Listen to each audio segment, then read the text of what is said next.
Құрметті оқушылар, бүгінгі біздің сынып сағатымыздың тақырыбы суды үнемдеу, болашақты сақтау.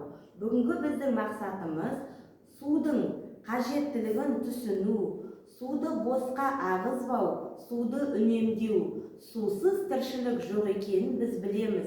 Сондықтан да суды үнемдей білейік. Су патшасы Сүлейман, су қасиеттің кім білген, су өмірдің тірегі, ой қабілеті кең екен. Шешінген судан тайынбас, су ішкен құдығына түкірме, сыйлап берсе суын іш.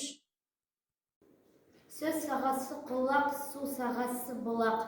Су тасыса жиегіне, ер тасыса еліне. Сулы жер, нулы жер. Тау мен тасты су бұзады, азаматты сөз бұзады. Су тіршілік көзі, суды бостан-босқа төге бермейік. Достар, судың да сұрауы бар, суды да үнемдей білейік.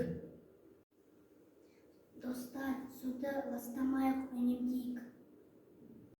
Сусыз да тіршілік жоқ, суды да үнемдейік.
Сынып сағатымызда суды үнемдеу, болашақты сақтау тақырыбында көрме жасадық. Бүгінгі біздің мақсатымыз қандай болды?